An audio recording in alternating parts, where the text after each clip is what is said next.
Welcome back. I've got Megan Bennett online. Megan, how are you? Doing great. Thanks so much for having me on. Thank you for being here. You do some amazing work in the PR space, so why don't you share a little bit about you and then we'll jump into the conversation.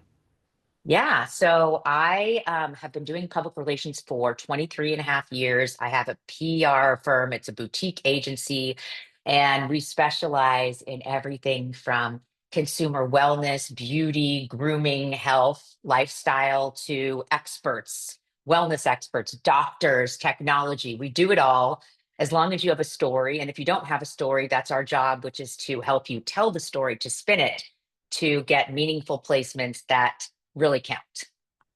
It's important in this world of noise. That's a good way to Yeah. put it. Everyone puts everything out on social media expecting someone to see it. And it may be the best content ever, but if the algorithms aren't working in your favor today, unfortunately, not a lot of people will see it. That's why it's important to work with, agencies and organizations like yours to, find the right avenues and the right, basically, runway to be able to give yourself a chance. There's no guarantees that people will, buy what you're selling or book you on a show or anything like that. But quite frankly, it's a lot better to go that route than it is just to kind of spray and pray that people are going to see you because you can have the greatest content, like I said, ever. And unfortunately, people aren't going to see it just because of the algorithms that are running across all of the platforms. Yeah, true. So, what got you into this industry? What was You know, something that you wanted to do? when I was in college, I took some business classes. I was actually a theater major and I thought, oh, I want to be an actor. And I was really into it. And then I actually got a reality punch in the face when I realized I'm not very good at this, but what I am good at is going out there, pitching myself, not worrying what people think, and just having that blase, I don't care type of attitude. And so when I was like a junior, after my junior year in college, I went to LA and did a couple internships, and one of them was with a PR firm. And I really was interested. It was a celebrity PR firm, so I didn't love the celebrity hook, but I loved like the whole idea of building something or somebody's reputation. So after I graduated from college, I moved out to LA. I had like one job for 6 months that I didn't like. And then I interviewed to work for my mentor who started Light Years Ahead, my PR firm, and the rest is history. She interviewed me, and I've been doing it for over 23 years now. I love it. I love working with products. I love working with people.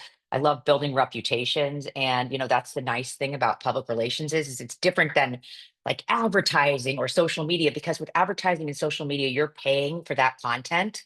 But with PR, we're pitching the media and the movers and shakers to test your product and cover it only if they like it in a third party editorial. So it's biased, but it's based on their real opinions rather than the fact that somebody paid them to review it. And that's why PR can be so much more powerful than advertising and social media, because you might pay, $10,000 for one ad and get nothing. And you might pay $10,000 for, a month, somebody's monthly retainer for PR and get, 10 different PR placements that are really authentic that help to move the meter and build the brand awareness. So that's the value.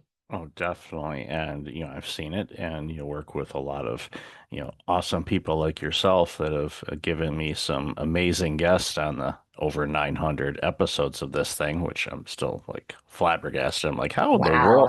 how in the world have I got up that high? And I'm gonna be hitting that 1K mark probably early in 26, and I'm thinking, okay, now what do I do with that?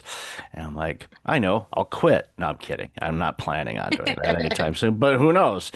Maybe there's a Powerball option for me. Who knows? We'll see.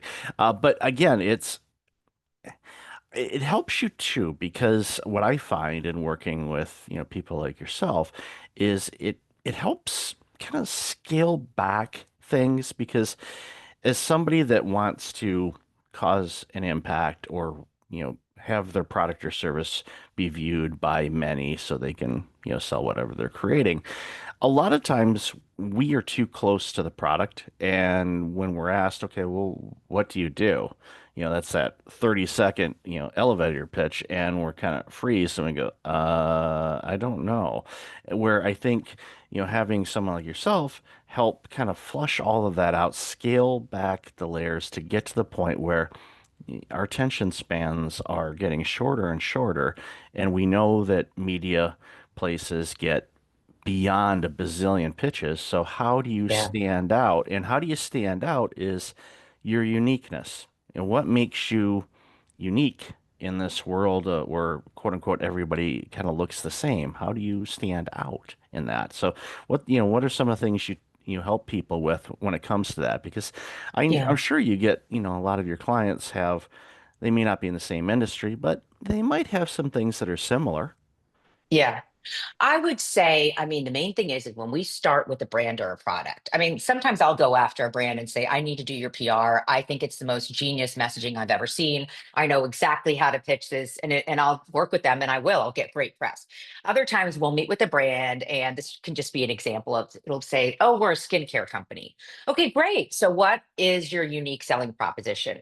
Um, there's CBD in the brand. Okay. Well, was it developed by, a doctor? Was it developed by a dermatologist? Nope. We just decided to create this brand because there's CBD. So, like, sometimes we get brands like that where it's like there isn't really a story. So, we have to delve deeper and get into why did you start this in the beginning? Did something happen to you that made you want to start this brand where you needed the healing? And so, like, that's just an example, but it's like digging deeper to find the story of how the brand was developed because sometimes it's a product that it's a supplement or it's a vitamin or whatever, and it's like you got to dig deeper to find out what makes that supplement so exciting because there's a million supplements on the market. So, does this one have some crazy ingredients? Does it have clinical studies? So we dig deeper to find that. And if there isn't anything, we find a way to spin it regardless to try to give it a hook. And most of the time it works. Once in a while, we're like, okay, we've been trying this for 3 months. Unfortunately, we can't get very many bites because of X, Y, and Z. But our job is to really like synthesize it so that when we're pitching it, the media reads the hook within 2 sentences of the first paragraph. And that's, they're not going to read Winds of War or anything long. Or If it, like, yeah, go like a ahead. long press release where it's just the press release. Like the media gets really mad if you just send a press release. They're like, okay, why didn't you just put this over the wire? Or, so we always send pitches. And if we have to send a release, it goes like underneath the pitch. So they don't even have to read it if they don't want to, because press releases can be kind of boring. They just can't. Yeah, they're So pretty generic. yeah, They interview. This is what we're doing. This is when it's available. Any questions? Call Megan. Here's the yeah, contact information. And they're standard, and that's great. But when people are getting pitched all the time, you have to stand out, and that's where the opportunity is there to again. Everybody's story is unique. There is a uniqueness from it. And I love how you said you got to dig a little deeper for some yeah, people. And yeah, sometimes you look at somebody and go, whoa, okay, yeah, are you from this planet? This is a little weird. It's like, and not weird in a good way. So weird sells, yeah. weird is one of those things where people go, oh, okay, we want to cover that. And then, of course, you see it, run on news stations. And, that's one of the things like with television media, the syndication of things. Because when I travel and all that stuff, I'll see something that's on one of the news stations local. And I'm like, wait a minute, I know that reporter. They're actually based out of this city, but they're running that feed here on this story. So it's you have no idea if it's gonna, be permeated across the country, even though you may have said, I'm gonna focus on Nashville and you do the Nashville thing, but it's a story that, all the other agencies or branches of that particular network go, that's a good one. We want to run this. So it That's a dream. When stuff syndicates, it's a dream for a publicist. Like even when we started with this one brand, and this was back in 2005, and they'd never had any PR, we immediately got them like a write-up. It was a toothbrush company in like an Oklahoma market, and it syndicated to like 100 different stations. And they were like, "How did you do this? This has been, incredible, insane." I'm like, It's just kind of magic. It sometimes these things get picked up, and it's just that is awesome when that happens. Yeah, and again, it's not a case where it's going to happen all the time. But it No. just the timing of things, Yeah. it's hit or miss, and you go, okay, Yeah. well, how did you pick up that story? I mean, we know there's certain themes. At the time of this recording, we're approaching the holiday season, so there's certain theme stories and things like that. So you might have if you've got something that is holiday based, there's a chance it may get picked up by other Yeah. syndicates, but there's no guarantee on that. So it's one of those, wow, it actually went further beyond than that. Because if Hmm. you want to do it that way, well, there's ways to do it, but it's again that turns into paid advertising and things like that, which Yes, is a like a complete, ground media tour or a satellite media tour. And yeah, I mean, yeah. people do that sometimes too, but Yeah. that's Well, yeah. paid. Well, you see it too. Like whenever there's like new movie releases or things like that, you see the road show and you see them in a room and you see different reporters going in that fly in from wherever, just to kind of do that. Yeah. Or in the Zoom days during the pandemic, there was everybody was in their own respective places, and it seems to have returned back to normal somewhat. So Yeah. I don't talk about, the pandemic as much anymore, but I'm curious, during that time, what was, because it just came to mind right now, I didn't have this on my questions. What was it like to be in PR during that time? What were some of the nuances that you had to navigate around? Okay, so I have been working from a home office since 2010. So my business partner and I were always doing stuff virtually since then. We were always doing conference calls with our clients, but it wasn't video. It was more just conference calls because, people were at work then and they didn't need to see your face. So after this happened, we had a lot more conference calls, but we were just really our business, the model of our business did not change at all because we already worked from home. We were already virtual. We did have to change our pricing. We had to reduce it a lot because of COVID and give special deals and do like special 3 to 6 month campaigns where we did lower our fee because at that time people still wanted PR. And it was interesting because a lot of the consumer product companies, even though the economy was bad, they still wanted to do PR because people were buying consumer products and wellness products because they were at home.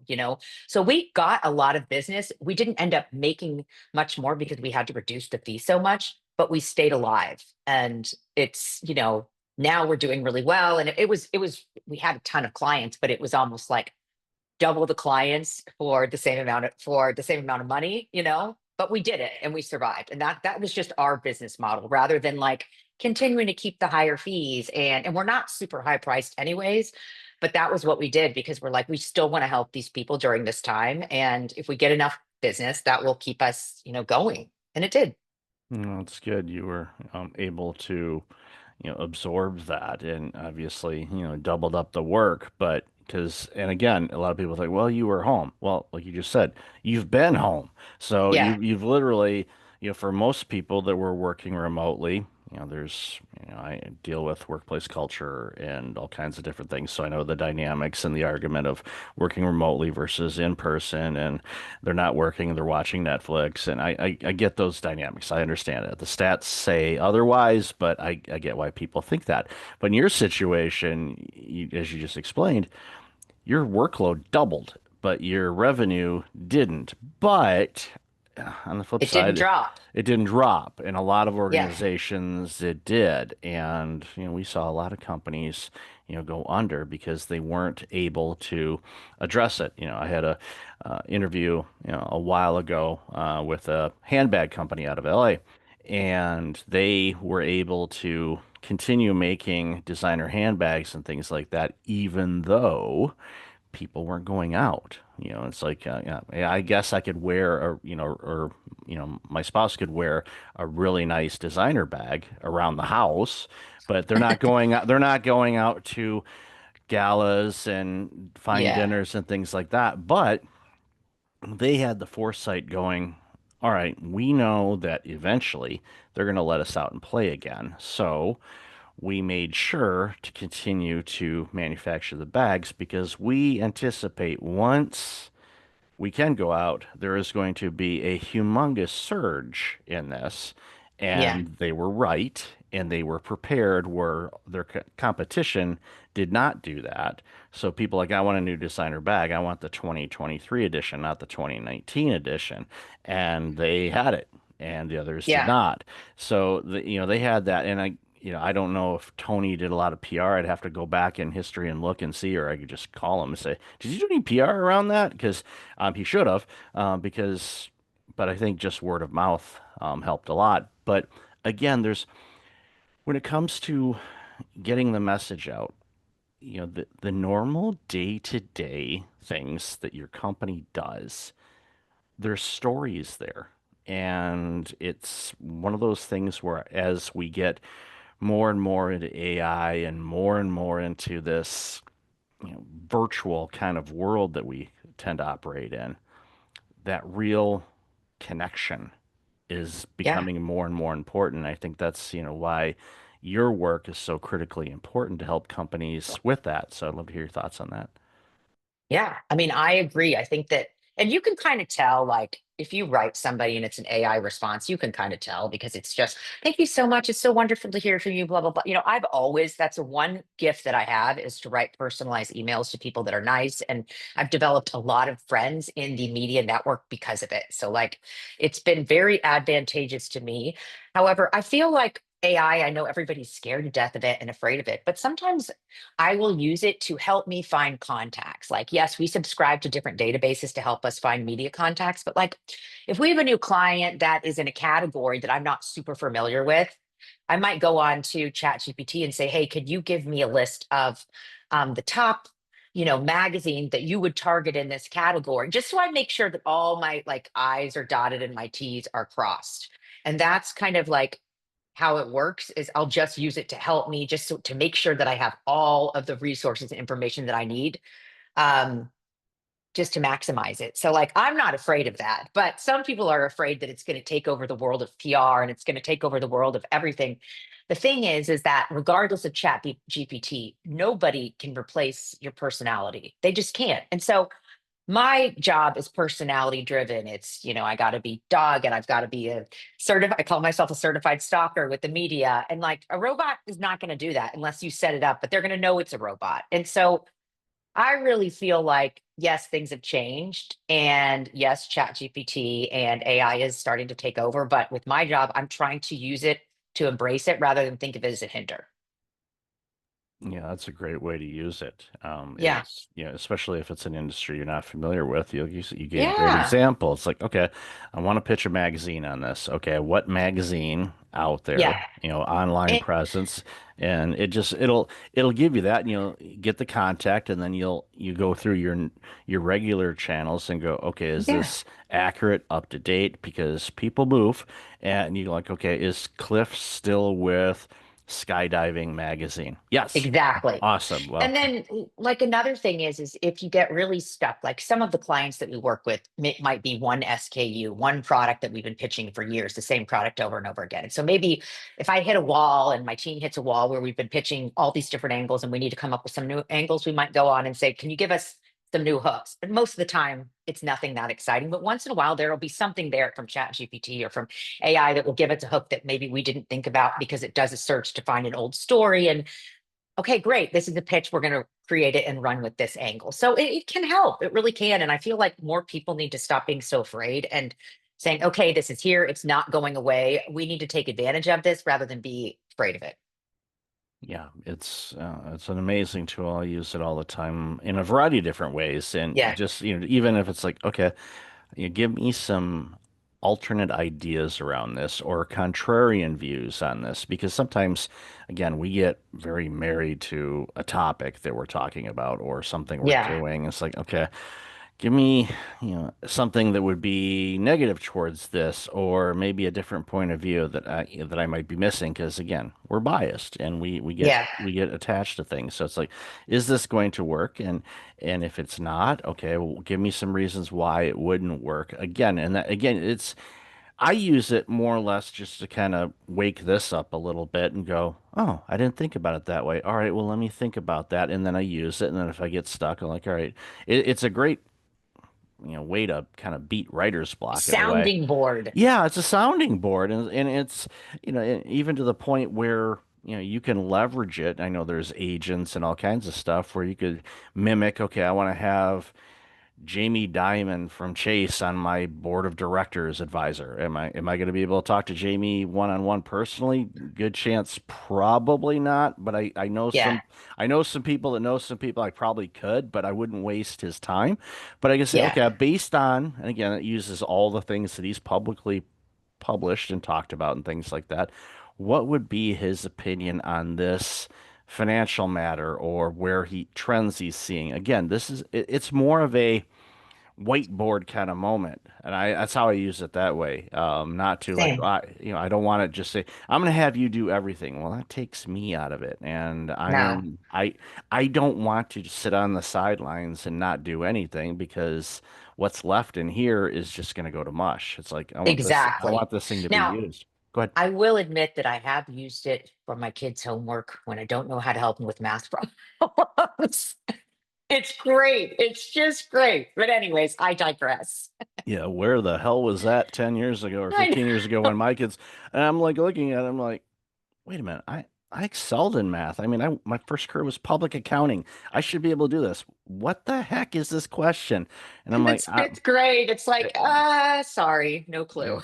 yeah, exactly. Could you help me with this? Yeah, and but Yeah. you kind of do it off on the side because otherwise the kids are going to be flying through it and like, yeah, I got my 2 hour assignment done in 2 minutes, and I I and I know. sent it all already. I'm like, you what? It's like, oh, the teacher's dead gonna know you use Chat They're GPT. gonna know. They're Yeah, gonna it's know. you got to Yeah. build in some pauses. Go play a game or go outside, do something. It's like that's just Yeah. I'm not telling people how to cheat, but there's ways to like try to mimic that you actually did it and didn't have an AI agent do it for you because Yeah. again, I understand why people do that, but for me, if my kids were still school age, I would look at that and like, okay, what did I not know about this that confused me? Because I don't want to be that, okay, that answered it, thanks, and walk away. No, I'm curious. I'm like, okay, why did I not get that? What was wrong with me? What was I missing on that? So again, I use it Yeah. as a,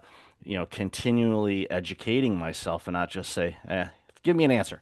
And again, I think Yeah. going back to the PR side of things, you mentioned a moment ago. I think it does give, some great ideas on pitches, especially when someone comes to you and like, got this product or this service. I think it's great, but I have no clue how to pitch it. And you're Yeah. like, yeah, this one's a tough one because your market is going to be super niche, but Yeah. we need to find out where that market is and do it that way. And again, that's a great example of how you could use it as well. Yeah. Totally. That's a perfect example. So in closing, if a company was, looking to want to, utilize your service or, PR service in general, what are some things that they can do as a client to help you help them? Because that's one of the things I like asking people. It's like, Yeah.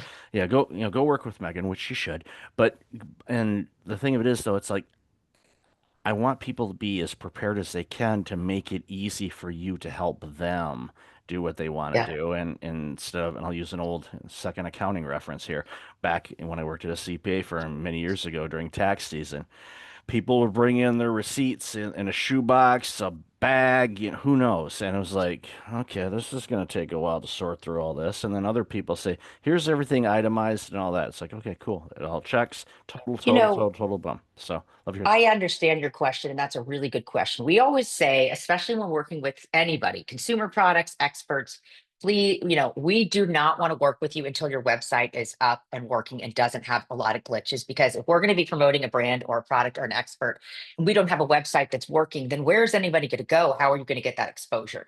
So, number one, have your website done. I don't care if it's simple or if it's not super fancy, it has to work. The shopping cart should work, the contact us, everything should work. And once that's going, we're good to go. So that's like the first thing. And that's pretty much like all we need besides that. And then we need product samples and we need to make sure that when we start pitching a brand, if it's a product brand, that the products are available. Like we've worked with brands before and they're like, oh, sorry, we're not sold yet. Well, we don't want to start until you're sold, unless it's like a book where we're helping with book PR to give somebody a galley copy to read in advance. But as for products, if you don't have the product, we don't want to pitch it until it's available, because how's anybody going to know what it is if they can't click to it, you know? Um, and then, we always say it's important to have somebody from the brand. Now, if it's a big company that's been bought and there's no founder, we get it. There's no founder story there, but it's important to have a story of why you developed the product. And that's something we can help with. But it's just those are the things that we really need. And then just good product photography, white background and headshots, so that when we start, we'll have the photos right away. And that's really all we need. And then we do the rest. We create the press materials, we create the lists, um, and we just go to town and we start pitching. But that's kind of like the basis of what we need. Yes, so everybody write all that down in the checklist, and then that way, when you work with Megan, you can say, "Oh, wow, you did your homework. Thanks." It just helps. It's It's like your short. website works. Yay. Yeah, exactly. Oh, wow, do you have a website? Yeah, it's like yeah, it's hosted on AOL. Is that okay? Yeah. No, no, it's not. So, Megan, love this Yeah. conversation. Where can people Me find out more about too. you and all this amazing work you're doing? Great. Thank you so much. Yeah, people can find me at lightyearsahead.com. That's my website. And you can also just email me at Megan, Megan, at lightyearsahead.com. And I'm happy to talk or think of different ideas or just listen to whatever product you're developing. Awesome. And I'll So, definitely have that in show notes. So, Megan, thank you for being you and love this conversation. Thanks again you for being on the too. show. Thanks.